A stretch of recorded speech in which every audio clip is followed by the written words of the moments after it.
안녕하세요. 만나서 반갑습니다. 여러분들과 같이 근대사 특집을 진행하게 될 김영준입니다. 뭔가 지금 새로운 게 나왔죠, 그죠? 최근에 이제 주구장창 고려사 특집 찍다가 이제 새로운 메뉴로 나왔습니다. 근대사 특집. 사실 좀 고민을 많이 했어요.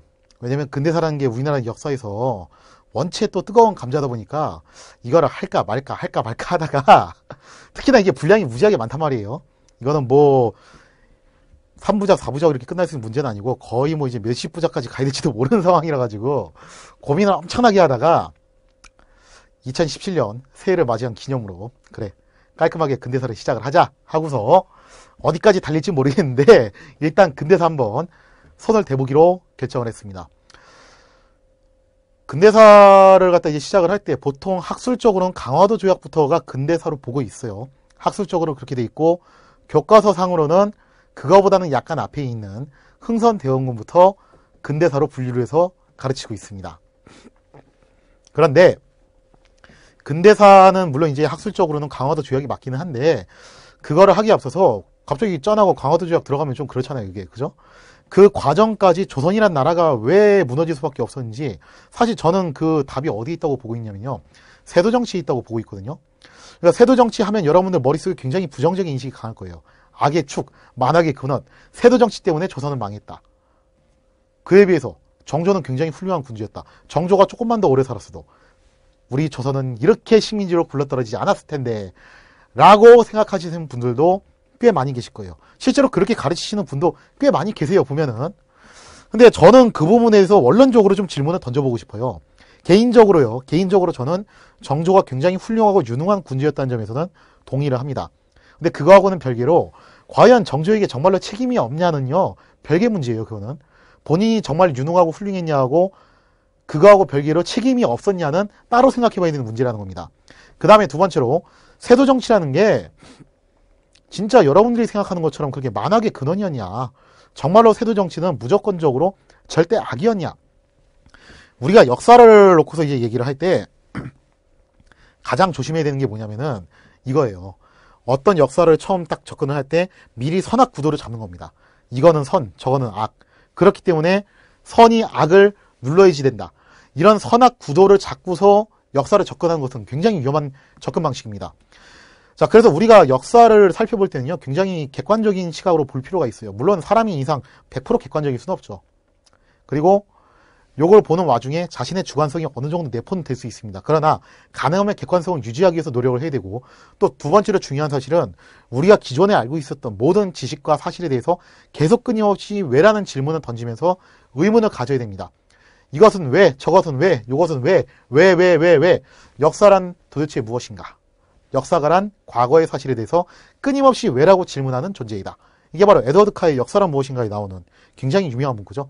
그렇게 끊임없이 왜라는 질문을 던졌을 때 비로소 역사는 우리에게 대답을 들려주게 되는 거고, 이걸 두고서 뭐라고 하는 거냐면은 과거와 현재와의 대화라고 이야기를 하는 겁니다. 대화를 해야 될 필요가 있어요. 그래서 제가 상당히 앞으로 당겨서 얘기를 하는데, 일단 첫째로 과연 조선이라는 나라가 몰락하는 과정 속에서 특히 세도정치라는 것이 잉태하는 과정에서 정조는 책임이 없었는가? 그리고 두 번째로 세도정치는 과연 만악의 근원이었는가?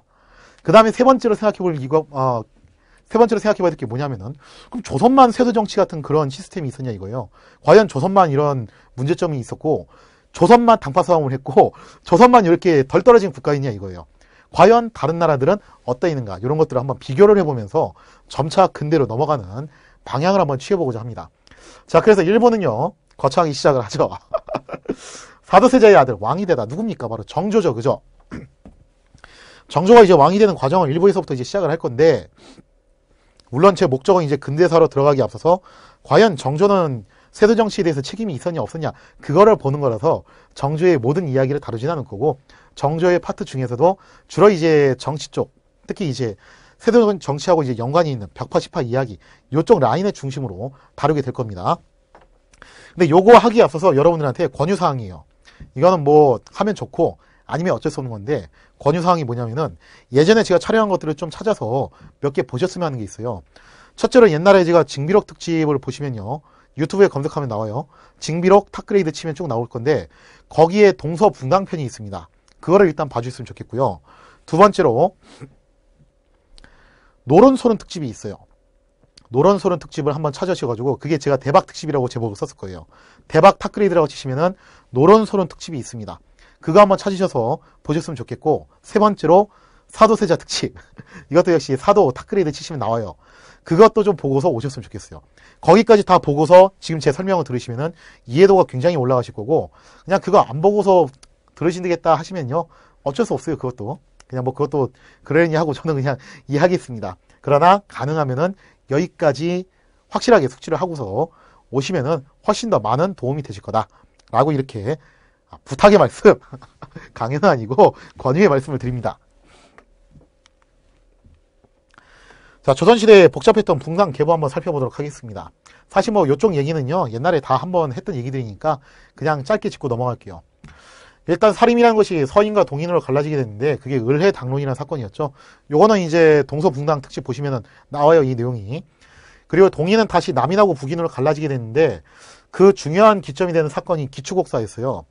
기축옥사에 대해서 잠깐만 좀 부연 설명해드리자면요, 좀 오해하시는 분들이 계신 것 같아서 그러는데, 기축옥사 때 가장 칼날을 많이 휘둘렀고, 특히 이 사람의 처우 문제를 가지고서 북인하고 남인이 갈라진 건 맞아요. 그건 사실입니다. 바로 정철이죠, 그죠? 정철이 기축옥사 때 굉장히 중요한 역할을 했었고, 정철의 처우 문제를 가지고서 남인 북인으로 갈라진 건 맞아요. 그건 맞는데, 근데 오해를 하시면 안 되는 게, 기축옥사가 그러면은 처음부터 끝까지 각본을 다 정철이 짜고서 정철이 실행에 옮긴 거냐 하면은 그거는 아니다. 제가 옛날에 동서붕당 특집에서도 사실 언급을 했는데, 총감독, 총기획은 누구냐면은 선조예요. 이거는 선조고, 정철은 어떻게 보면 장기말이죠.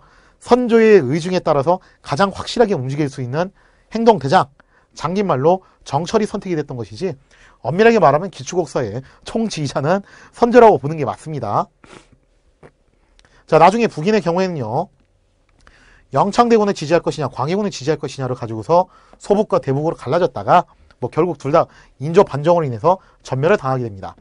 그 이후로 한동안 서인과 남인의 대결 구도가 이어지게 됐는데, 남인의 경우에는 예성논쟁 때부터 황국정치 이르는 구간 동안 굉장히 치열하게 싸웠어요. 관련돼서도 역시 대박 특집에 제가 다 수록을 해놨으니까 찾아보시고요. 현재 남인의 경우에는 숙종 때 실각을 당한 이후에 진짜 간신히 정치적으로 약간의 파이만 차지를 한 채로 잔류해 있는 상태입니다. 자, 서인의 얘기는요, 인조반정을 기점으로 그 안에 계파가 갈라집니다. 정당은 아니고 계파 정도가 갈라지게 되는데, 공서파하고 청서파로 갈라져요. 즉 인조반정은 다 동의를 했어요, 서인들은. 근데 여기에 적극적으로 참여한 게 공서파고, 공이 있다 해서 그 다음에 적극적으로 참여하진 않고 동의는 했지만 실질적으로 직접적으로 참여하지 않았던 사람들을 청서파라고 부릅니다. 공서파는 나중에 낙당과 원당으로 또 갈라지는데, 낙당은 낙흥부원군 김자점을 중심으로 한 당이에요. 그래서 낙흥부원군의 낙자를 따가지고 낙당인데, 여기는 친청파입니다. 그 다음에 원당의 경우에는 원평부원군 원두표를 중심으로 하는데, 여기는 반청파예요. 자, 그래서 낙당과 원당으로 공서파는 갈라지다가, 사실 조선 전기의 훈구 세력도 마찬가지지만 공신들이라는 게 그래요. 자신들의 권력과 지위와 명예가 후손들한테 이어지기는 하는데 임팩트가 똑같이 이어지지는 않습니다. 왜 그러냐면은 후손들이 자기하고 똑같은 능력을 가졌을지는 미지수기 때문에. 자, 그래서 공서파는 사실상 효종 이후로 가면은 그다지 큰 세력으로 자리를 잡지 못하게 되고, 결국 다수파였던 청서파가 권력을 장악하게 되는데, 청서파도 크게 보면은 한당과 산당으로 갈립니다. 한당은 관록이에요. 여기서 한당은 한강 쪽에 살고 있다고 해서 한당이고, 산당은 매산자를 쓰죠. 그죠? 제하에 있는 사람들. 제하계인데 주로 어느 쪽 사람들이었냐면은 호서 지역, 즉 충청도 지역 사람들이었어요. 그래서 한당의 대표주자가 김육, 산당의 대표주자가 김집입니다. 그리고 김집의 제자가 바로 송시열이죠. 그 송시열이 가장 대표적인 산당의 거목이었다고 볼 수 있고, 한당의 경우에는 김육의 집안이 계속해서 이 한당의 파워를 갖게 됐는데, 김육, 그 아들인 김자명, 그 아들인 김석주가 한당의 계보를 계속 잇게 됩니다. 다만 여기서 제가 정정 설명 하나 해드리는 게, 제가 옛날에 노소붕당 설명 드리면서 그 얘기했었어요.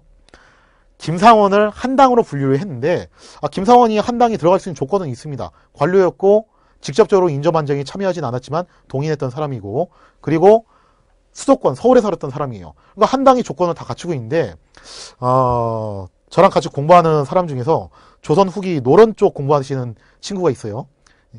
일명 노론쟁이인데, 그 노론쟁이가 항의를 하더라고요. 강의 듣고 나서. 아니 김상원이 왜 한당이냐 이거예요. 김상원은 물론 한당 산당이라고 말하기는 좀 그런데 구태여 구분하면은 산당으로 봐야 된다는 거예요. 하도 아득바득 얘기를 해가지고 그래 알았어. 자 여기서 수정 설명합니다. 자 수정 설명하는데 김상원은 한당 산당이라고 구분하기보다는 그냥 청서파의 대표 주자로 보는 게 맞고 굳이 둘 중 하나로 자른다면은 산당 쪽에서도 굉장히 많이 추종을 했기 때문에 산당으로 볼 수 있는 여지도 꽤 있다. 학계에서는 그냥 산당으로 보고 있는 것 같아요. 자 아무튼 간에 이 한당과 산당이 효종 때부터 권력을 장악하다가 나중에 한당 계열의 김석주하고 산당 계열의 송시열이 크로스 연대를 하면서 탄생한 게 바로 노론입니다. 노론은 대장파예요. 당시 이제 권력을 좀 갖고 있었고 나이가 좀 있었던 사람들이 합세를 해서 만들었던 게 노론이기 때문에 대장파였고 소론은 상대적으로 젊은 사람들이 만든 거죠. 같은 서인이지만 혹은 산단계 한단계 포진해 있었지만 비교적 젊었던 사람들 윤중을 중심으로 만들어진 것이 바로 소론입니다. 그래서 노론 소론 이름 자체도 에이 저런 노땅들, 에이 저런 머리에 피도 안 마른 젊은 것들 이런 의미에서 붙은 거예요. 물론 나중에는 의미는 없어집니다. 뭐 나이 먹었다고 해서 다 노론 들어가고 젊다고 해서 소론 들어가고 나중에 그런 건 아닌데 처음 만들어질 때는 그런 의미였다는 거예요. 그래서 요 과정도 제가 예전에 이제 설명드렸던 노론 소론 그 분당 과정에서 다 설명을 드린 거니까요. 여기서는 간략하게만 짚고 넘어가고요. 사도세자가 죽었을 무렵쯤 됐을 때 사실 소론은 더 이상 정치 세력으로서의 영향력은 미비합니다. 이것도 이제 사도세자 특집에서 제가 설명드렸던 건데 소론이 계속해서 역모를 일으키게 되면서 영조한테 제대로 지켜요. 영조는 사실 소론을 좀 보호를 해주려고 그랬거든요. 그래서 끝내 소론을 전멸시키진 않았지만 아주 가까스로 약간의 지분만 갖고서 구석에 이제 찌그러져가지고 숨만 헐떡헐떡하는 신세가 되는 거죠. 그래서 사실상 소론과 남이는 정당으로서의 재고시를 못하는 그런 완전 극소 꼬꼬마 정당이 돼버렸고 실질적으로 영조 말기는 노론천하였습니다. 근데 이 노론이요 체질이 바뀌었어요. 체질이 어떻게 바뀌었냐? 원래 노론이라는 집단은 이런 집단이에요. 당시 김석주라는 척신하고 송시열이라는 명망 있는 이론가가 크로스해서 만들어진 단체가 바로 노론인데 여기서 실제적인 파워는 김석주가 더 강했을지 모르지만 명망이라든가 인지도라든가 대중적인 지지를 놓고 봤을 때는 송시열의 3단계가 상당히 압도적이었습니다. 그래서 노론이라는 것은요 원래 어느 쪽이 주류를 차지하게 되냐면은 사실 명망 있는 이론가가 노론의 핵심 주류를 차지하는 게 기본적인 방식이었어요. 그래서 정통 명문 노론 가문들이 그 권력의 헤게모니를 장악하고 있었는데 영조 말기가 되면 노론이 성향이 바뀌게 됩니다. 성향이 어떻게 바뀌게 되냐면은 정통 명망 있는 이론가가 권력을 잡는 게 아니라 척신이 권력을 잡게 돼요. 왜 그러냐면은 영조가 나중에 척신 정치를 하게 되거든요. 처음에 영조가 탕평 정치를 하려고 노력을 상당히 많이 했습니다. 이거 진짜 인정해줘야 돼요. 영조가 그렇게 복장이 뒤집어지는 상황을 몇 번을 겪으면서 계속 탕평 정치를 유지하려고 노력을 했고 일단 문의만으로는 죽을 때까지 유지를 했어요. 근데 막판에 가가지고 어떤 행동을 하냐면은 겉으로는 탕평 정치인데 내부적으로는 노론천하예요. 그리고 그 노론 중에서도 척신을 키워주는 방식을 씁니다.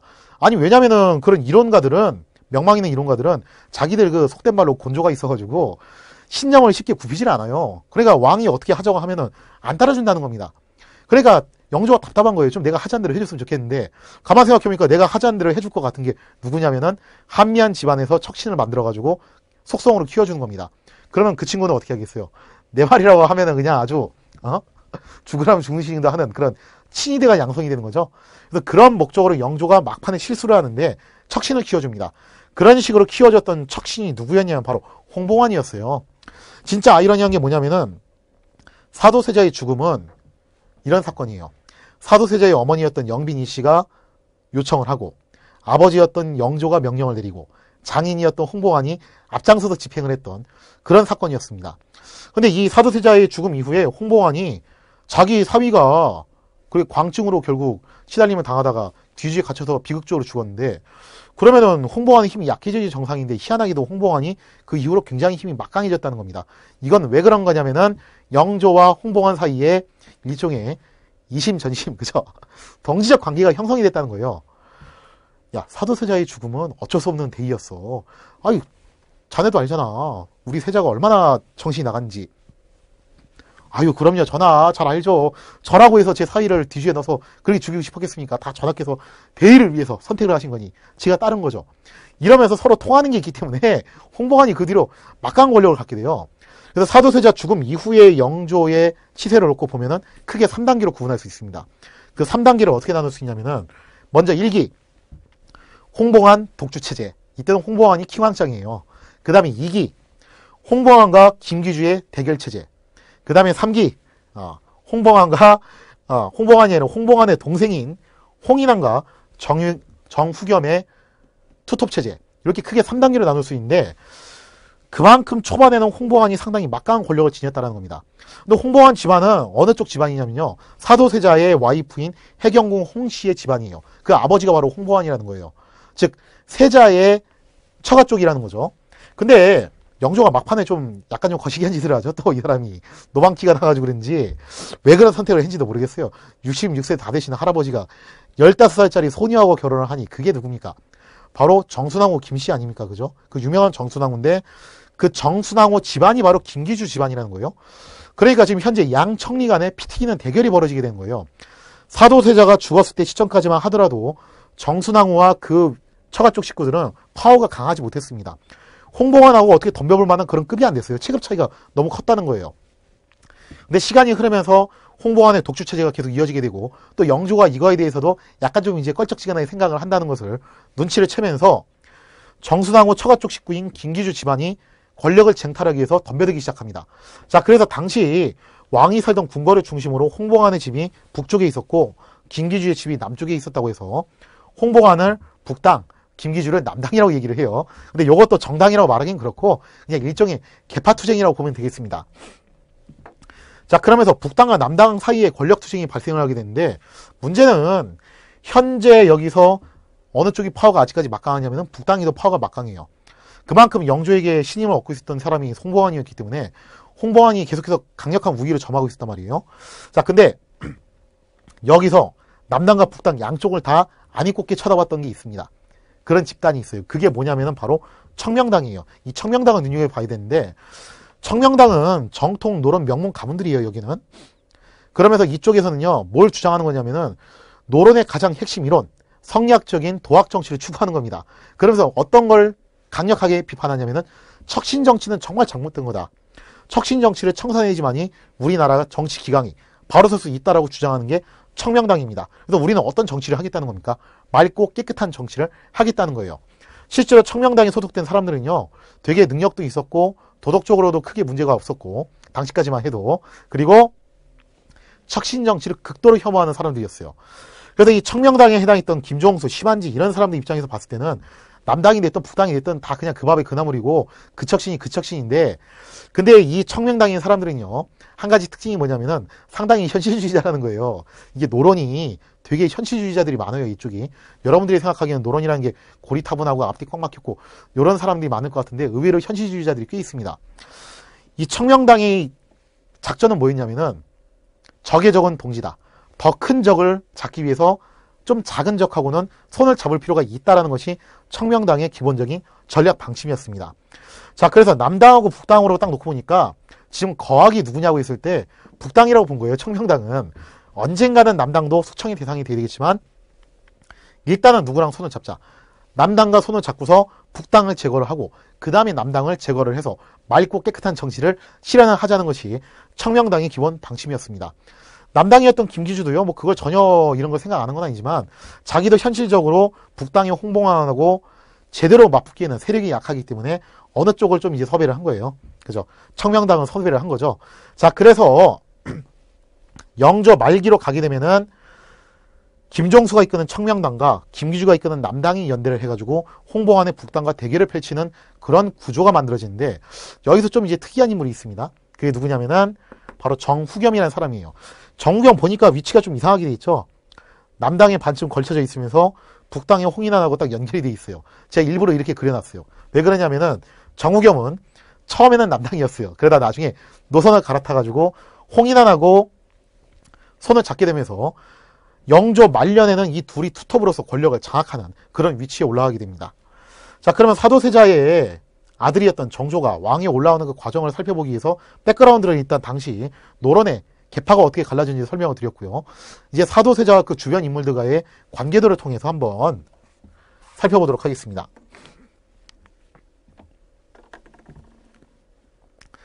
정조하고 그 주변 인물들의 관계들을 놓고 보면요. 여기에 정조가 있죠.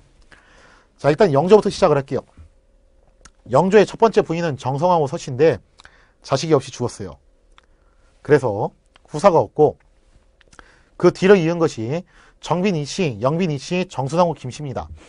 자, 영빈 이씨하고 정빈 이씨는 후궁이에요. 그리고 정빈 이씨한테는 효장세자라는 아들이 있었어요. 근데 이 아들이 어릴 적에 일찍 죽어요.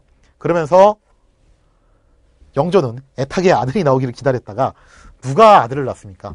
영빈 이씨가 짠 하고 아들을 낳으니 그게 바로 사도세자죠. 그래서 처음에 사도세자가 태어났을 때 영조가 그렇게 기뻐했다고 그러죠. 이건 하늘이 내게 내린 축복이다. 자, 그래서 영조가 사도세자를 그렇게 애지중지했었는데 처음에는 그랬었는데 나중에 왜 비극적으로 끝나게 됐는지는 사도세자 특집을 확인해 주시고요. 그거는. 자, 그리고 나중에 영조가 66세 돼가지고 15세 소녀하고 결혼을 했는데 그게 바로 정순왕후 김씨입니다. 이미 영조가 나이가 있기 때문에 애가 나오기는 힘든 상황이었고 정순왕후 김씨도 자식이 없이 죽었습니다. 만약에 혹시라도 자식을 낳았으면 오히려 상황이 더 복잡해질 수도 있어요. 그리고 정순왕후 김씨의 처가 쪽 식구들이 바로 김기주를 위시로 한 남당 세력들이에요. 자, 근데 이 영빈 이씨의 딸이 있었는데 그게 바로 화원옹주예요. 그리고 화원옹주의 아들이 있는데 그게 누구냐면 바로 정후겸입니다. 근데 제가 양자라고 써놨죠. 왜 양자라고 써놨냐면은 정후겸의 아버지가 정치달이라는 사람인데 이 사람이 정후겸이 신분이 서자예요. 보니까 서자고 인천에서 생선장사하는 사람입니다. 신분도 되게 천한 사람인데 어느 날 로또를 맞았죠. 그죠? 화원옹주 눈에 들어가지고 화원옹주의 양자로 들어가게 돼요. 그리고 영조가 화원옹주를 굉장히 총애를 했기 때문에 영조는 이게 참 그 가정관계, 가정사가 좀 약간 그래요. 자기가 굉장히 총애하는 딸이었기 때문에 그 딸이었던 화원옹주의 양자로 들어왔던 정후겸도 총애를 받습니다. 그래서 어떻게 보면 좀 웃기는 상황이 됐어요. 북당계인 홍봉안하고 남당계인 김기주가 대립을 했을 때 정후겸이 남당 편을 들 때는 남당이 무시하고 북당 편을 들 때는 북당이 무시하고 그렇게 상황이 되는데 결국 막판에 정후겸이 홍인환하고 크로스 손을 잡게 되면서 영조 말기는 북당의 홍인환하고 정후겸이 서로 연대를 해서 투톱으로 권력을 장악하게 됩니다. 자, 여기는 홍봉안의 경우 사도세자의 와이프인 해경궁 홍씨의 아버지가 되는 사람이고요. 그럼 결국에는 정조한테는 뭐가 되는 거예요? 외할아버지가 되는 셈이죠. 그리고 홍인환은 홍보안의 동생입니다. 자, 이런 식으로 이 홍씨 집안이 북당을 구축을 하게 되고요. 사도세자와 해경궁 홍씨 사이에서 원래 아들이 하나 더 있었어요. 그 아들이 누구였냐면은 의소세손이었습니다. 근데 의소세손은 태어난 지 1년 만에 사망을 했기 때문에 별다른 역사의 의미가 없고요. 자, 그 다음에 정조예요. 본격적으로 이제 정조에 대해서 얘기를 할 건데 요서는 이제 연결시킬 필요가 없죠. 당시 정조를 두고서 분위기가 이렇게 돌아갑니다. 처음에 사도세자가 죽고 난 다음에 정조가 굉장히 긴장했을 거예요. 자기 아버지가 광증이라는 이유로, 광증이 시달렸던 이유로 뒤주에 넣어서 죽임을 당했단 말이에요. 근데 할아버지가 자기도 제거하지 말라는 보장이 어디 있어요, 그죠? 굉장히 긴장할 수밖에 없죠. 근데 여기서 영조가 정조를 안심시키기 위해서 특단의 조치를 취하게 됩니다. 내가 네 아버지를 제거한 거는 대의를 위해서 어쩔 수 없이 한 거였다. 그 대의가 뭐냐면은 네 아버지를 제끼고 누구를 왕으로 삼으려고, 바로 손자 너를 왕으로 삼으려고 하는 거였어. 그 메시지를 전달을 해주는데 어떻게 전달을 해주냐면은 정조를 동궁으로 임명을 해가지고 계속 이제 세손으로서 대우를 해줄 뿐만 아니라 호적 관계를 바꿔버려요.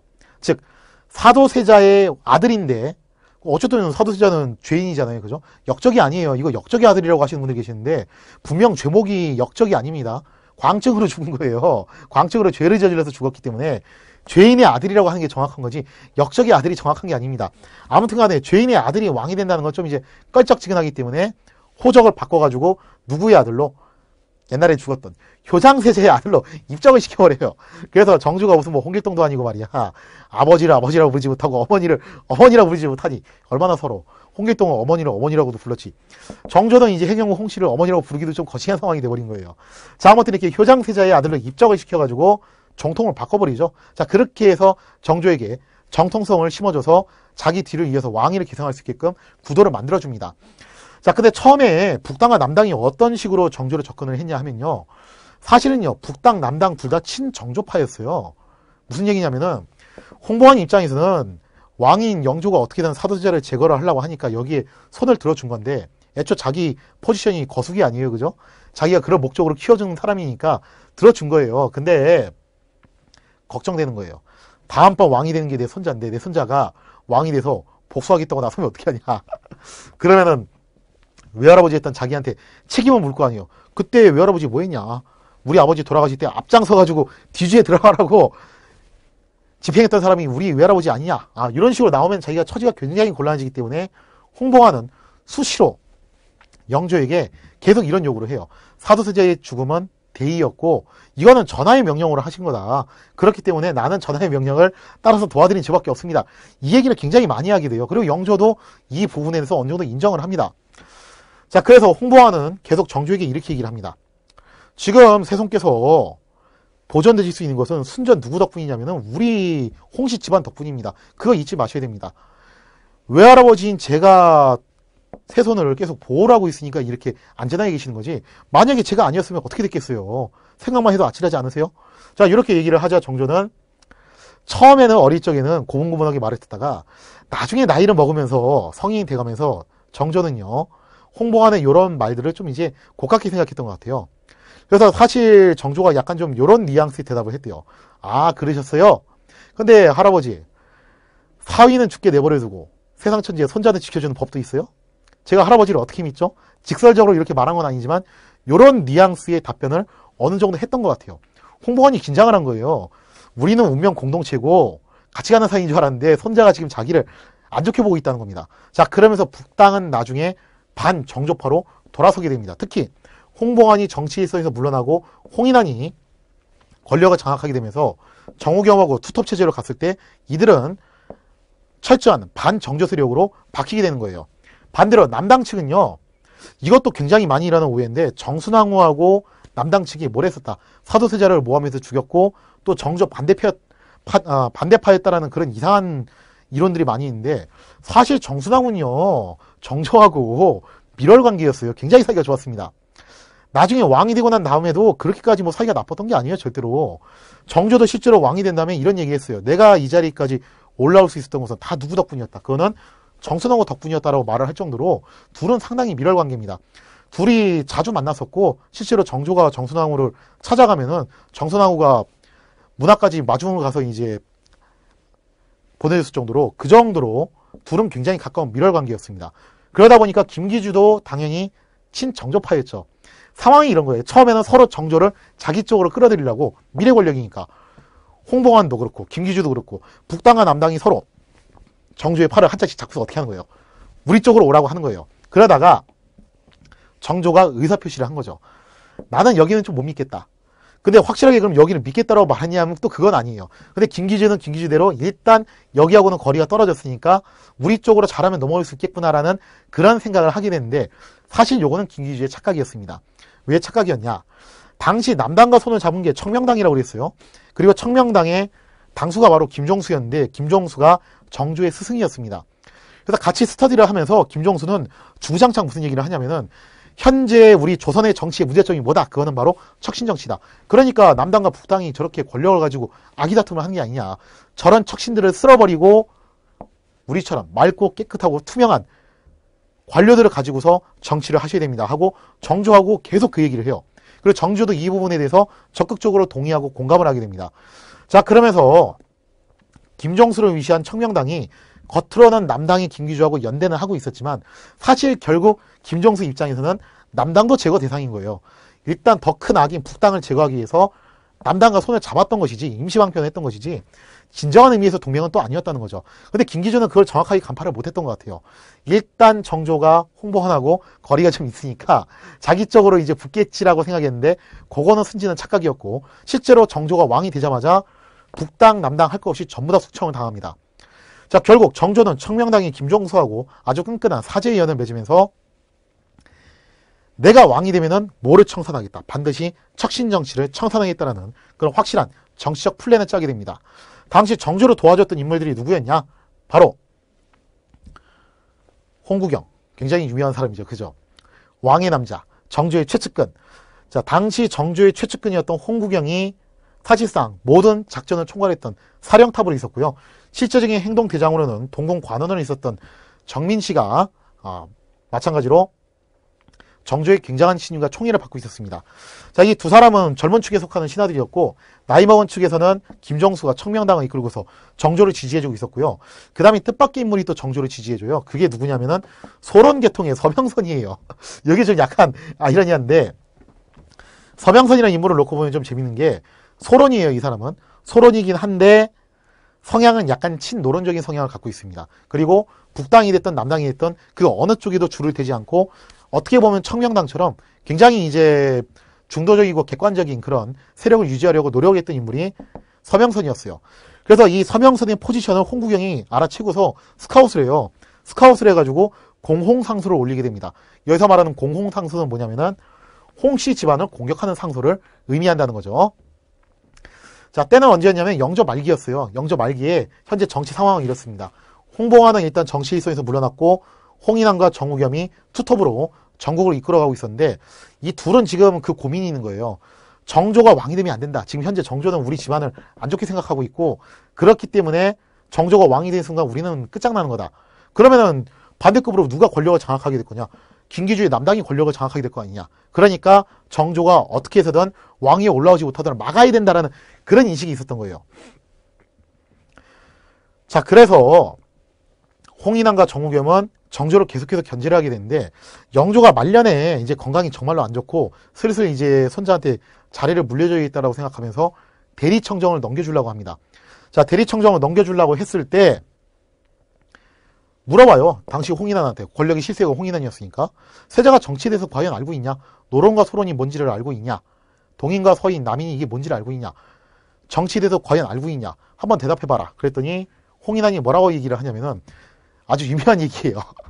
세손께서는 노론과 소론이 뭔지 알 필요가 없고 서인과 남인이 뭔지 알 필요가 없고 정치가 뭔지 알 필요는 더더욱 없습니다. 왜 그러냐면은 전하께서 아직도 이렇게 건강하시고 정정하신데 그거 알아서 뭐 하겠습니까? 세손이 해야 될 일은 그냥 문안이사 엿듣고 열심히 공부하고 그걸 하는 게 세손의 임무지 정치를 하는 게 세손의 임무가 아닙니다. 그러니 전하께서는 그런 말씀하지 마시고 정치에 열중하십시오. 세손께서는 착실하게 학업에 열중하시면 될 것 같습니다. 라고 홍인환이 이렇게 발언을 해요. 근데 이 발언이 되게 애매한 게 그거예요. 사실 신하된 도리로서 이거는 FM 답변이긴 해요. 원래 이렇게 말하는 게 맞습니다. 그런데 이 말을 누가 한 거냐면은 홍인환이 했다는 게 문제예요. 홍인환이 왜 세손이 동인 서인도 서인 남인도 알 필요가 없고 노론 소론도 알 필요가 없고 정치가 뭔지도 알 필요 없다. 이 얘기를 왜 했겠냐 이거예요. 여기에 대해서 당시에 끝없는 후문이 있었는데 그 후문이 뭐였냐면은 이거는 홍인환이 정조를 왕으로 인정 안 하겠다는 얘기 아니냐. 이거 알 필요가 없다는 것은 너는 왕위에 못 올라간다라고 선전포고로 한 게 아니냐라는 그런 인식으로 받아들였다는 겁니다. 자, 상황이 이쯤 오게 되자 당시 이제 정조 측근 세력들 상황 속에서는 그 세력 속에서는 이제 반격의 시기가 왔다라고 생각을 하는 겁니다. 자, 그러면서 홍구경이 서명선을 스카우트해가지고 서명선을 토대로 홍인환을 공격하는 공홍상소를 올리게 됩니다. 이거는 굉장히 참람된 얘기 아니냐. 지금 전하께서 건강이 안 좋으셔가지고 세손에게 대리청정을 맡기시려고 그러고 결국 장래의 왕이 되실 분이신데 이런 식으로 말을 하는 것은 세손에 대한 노골적인 공격이 아니냐. 자, 그러면서 서명선의 상소를 공홍상소를 포문으로 해서 청명당이 연달아서 이제 들어가게 되는 거죠. 자, 그렇게 되면서 결과적으로 정조 측근 세력들의 맹공세를 겪게 되면서 홍인환과 정우겸은 주춤하게 되고 그 틈을 타서 정조는 영조로부터 대리청정을 이어받고 안정적으로 왕위 계승에 이어받게 됩니다. 자, 이게 바로 영조 말기에 정조가 올라오는 왕위로 올라오는 과정이었어요. 그 과정에서 정조에게 주어졌던 가장 큰 숙제는 뭐였냐면 바로 척신정치 청산이었어요. 사실 정조에게 주어졌던 사명은요, 자기 아버지 사도세자에 대한 이야기가 첫 번째 사명이 아니라 뭐였냐면 척신정치 청산이었습니다. 거기에 대한 기대감을 걸고서 청명당의 김종수가 정조를 지원해줬던 것이고 사실상 서명성도 여기에 대해서 동의를 하면서 정조를 지원해줬던 겁니다. 자, 결국 정조가 왕이 됐을 때 정조가 해결해야 했던 첫 번째 해결 과제는 무엇이었다? 자기 아버지인 사도세자의 신원 회복, 복수가 아니라 뭐였냐면은 척신정치의 숙청이었습니다. 아직 여전히 홍인환과 정우겸은 막강한 권력을 갖고 있어요. 그리고 남당의 김기준은 중간에 한번 리타이어 돼가지고 세력이 좀 약간 약화되긴 했지만 여전히 재기를 노리고 있다는 거예요. 그런 상황이다 보니까 정조 입장에서는 북당과 남당의 척신들을 척결하지 않고서는 자기 뜻대로 정치를 하기가 힘든 상황이 될 수밖에 없습니다. 자, 그래서 정조가 왕위에 올라왔는데 왕위에 올라왔을 때 했던 첫 번째 멘트가 되게 유명한 멘트예요. 그 첫 번째 멘트가 뭐였냐면은 나는 사도세자의 아들이다. 미묘한 이야기죠. 도대체 정조는 무슨 생각으로 이런 얘기를 했겠냐 이거예요. 자, 과연 정조가 왜 왕이 되자마자 사도세자의 아들이다라는 말을 했을까? 지금 과정을 보니까 정조한테 있어서 주어진 첫 번째 숙제는 사도세자 신원이 아니라 척신숙청인데 왜 이런 멘트를 했을까? 과연 정조는 어떠한 생각을 갖고서 이런 이야기를 한 것일까? 거기에 대한 이야기는 2부에서 다루도록 하겠습니다. 자, 2부에서는요, 정조가 왕위에 올라온 다음의 이야기, 즉 벽파와 시파로 노론이 분화되는 그 과정을 한번 같이 다뤄볼까 합니다. 자, 이 시간 이야기 마치겠습니다. 감사합니다.